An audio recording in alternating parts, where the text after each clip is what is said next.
And good morning, Hoosier fans. Welcome to another defeated edition of the Hoosier Morning After. This is Hoosier Morning After Penn State. Last night, your Hoosiers lost another aggravating one to Penn State, 64-49.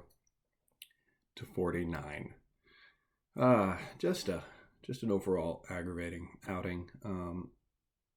One where our front court, we show our lack of depth, lack of consistency, where it all stems from with this team.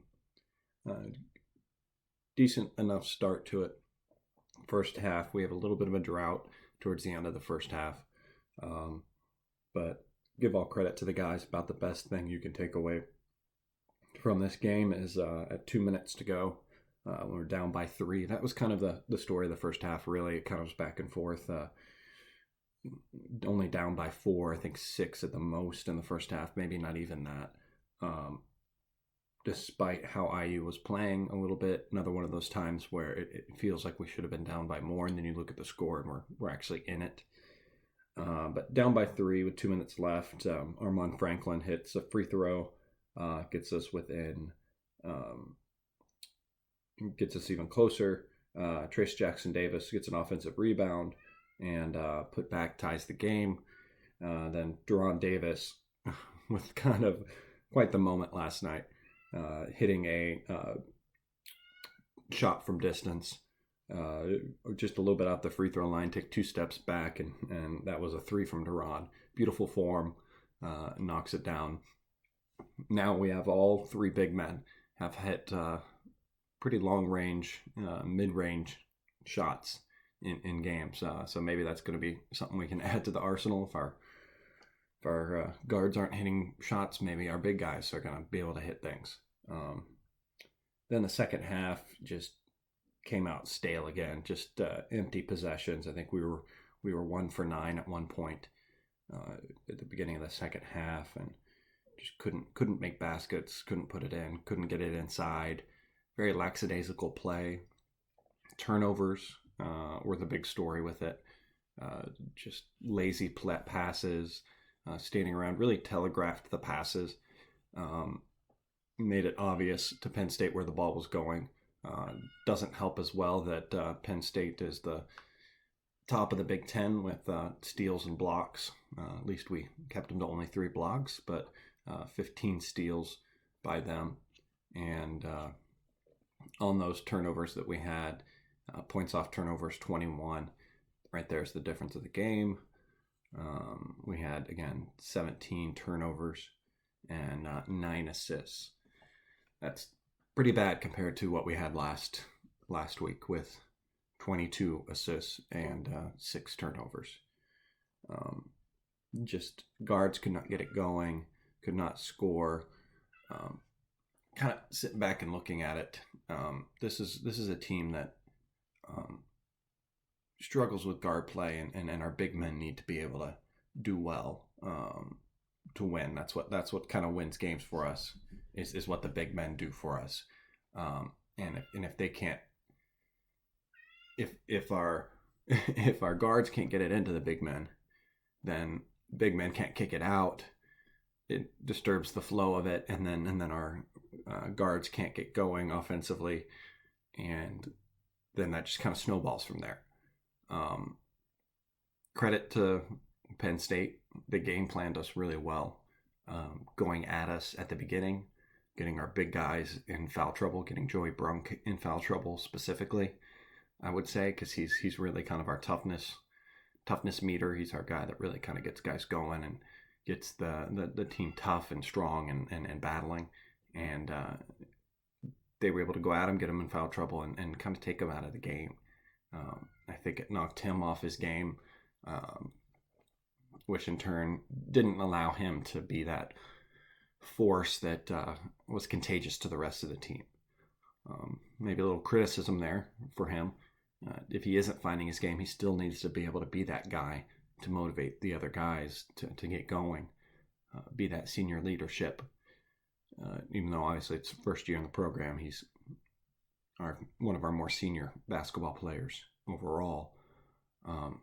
Just need that leadership. Did not see that leadership. Both captains supposed to be our leaders.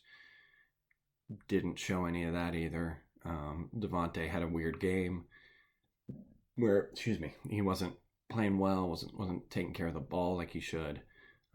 Got a few Devontae goggles, as I like to say, where he just kind of looks at the basket and wants to score no matter what.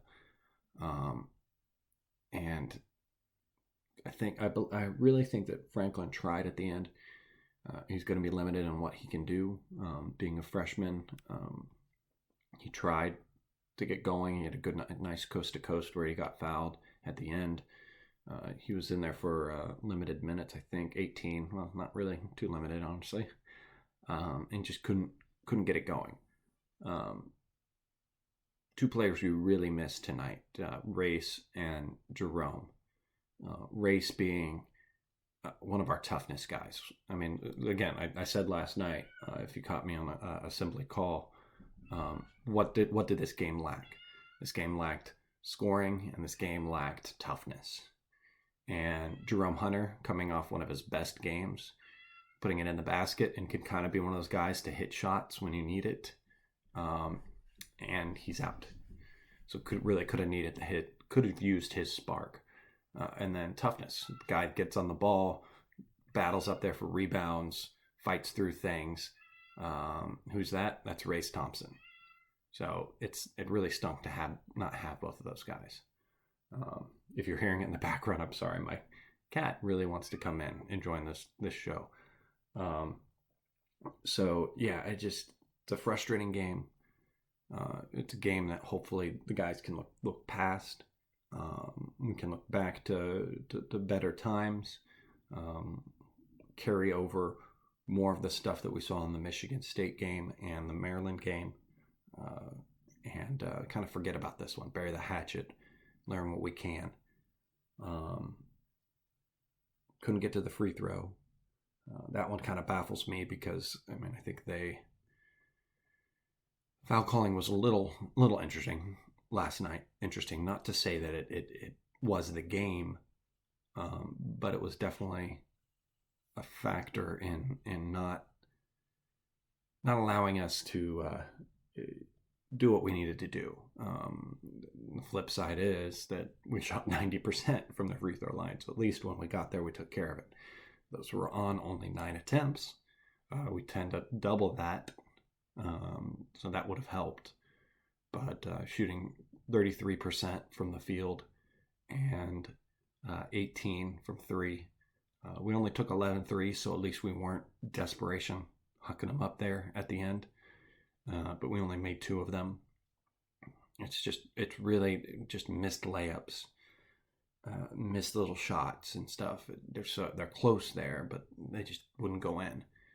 And really towards the end there, the team just was defeated. They just lost their fight. And hopefully get a good motivating in the locker room. Archie's able to find a way to get the guys to put this behind them. And we go into Ohio State this weekend, a team that's also having some woes, having some struggles. We've beat them before. We had a good outing with them last time. We can do that again, definitely. We can do it at their spot. We need to do our best to split this week. Do what we can to get that road win. That would be a big win for us overall to get this win. What we have to do is take care of their guards like we did before when we play against Ohio State. Take care of the Wesson brothers. Did a good job of limiting them and disrupting their guard play as they struggle as well from guards. Last time, if you remember, Devontae Green had 19 points. That tends to be his crazy MO. Devontae has a bad game. He turns around and has a very good game. So hopefully we can see that, find something good for this team. I still think we're fine overall. 15 and 6. It's not a bad record to be sitting on. 5-5 from Big Ten. Just looking to hopefully, at the very least, if we can split the Big Ten, go 10-10. That would be ideal. And then try to go in. If we do go with a losing record, if we do end up 9-11, then at least go in, steal 1 or 2 games from the tournament, Big Ten tournament. Then at that point you still feel really good about IU's tournament chances. Anything else other than that, it starts to get a little questionable. You start to think about what other teams are doing, everything like that. But yeah, just a game that you want to set aside. You want to forget about. The positive, at least, I guess, thinking a positive, end on a positive note, is that we had some glimpses and got a little bit back from Duran. Duran has struggled all year to find his rhythm. Very limited minutes, a lot of games under 10 minutes, not very much usage. But we saw some good Duran Davis minutes last night. Had some good defense. A few times where he walled up nice against guys. He got called for fouls, which was interesting. Just, again, maybe he was fouling, but consistency-wise, some things he was doing and getting called for foul, I saw them doing on the other side wasn't a foul. So I don't understand that. But yeah, he had some good plays, some good moments last night. He's always good under the basket. He's got great awareness. Good footwork. We saw his footwork back a little bit. Just a few of those shots just didn't quite roll in for him. But he had great footwork again. One play that was fantastic where he fought for good position on his man and got underneath him, received the ball. Lamar Stevens had to rotate over. Duran shot faked and got him in the air, and then was able to just dump the pass to the other big man. I believe it was Trace Jackson that was under there, and he was able to just lay it in with no one on him. So yeah, good play from him. Trace Jackson Davis again played a good game. Just didn't get enough usage out of him. We didn't get it to him enough as we should. But saw great moments. Twice we were able to use the pick and roll with him and find him for the alley oops. That's great. Those need to continue. We lost that in the second half somehow. I don't know, again, if that's good game planning by Penn State or just weird lulls that this guard team gets into. But whatever happened last night, whatever's going through, I don't know if Jerome being sick has infected other guys aren't feeling that great. The quick turnaround and travel threw them off. But we need to put that aside. We need to get home, get to work, then get over to Columbus and take care of business on Saturday. So, yeah, I think that's about it for today. Tough one to talk about again. Heads up, Hoosiers. Things are going all right. This team will do well in the end. So, yeah, follow me on Twitter, @GeneralChadwick. Subscribe to this video, and go out there, have a good day, be a good Hoosier. Don't forget to smile. Bye, guys.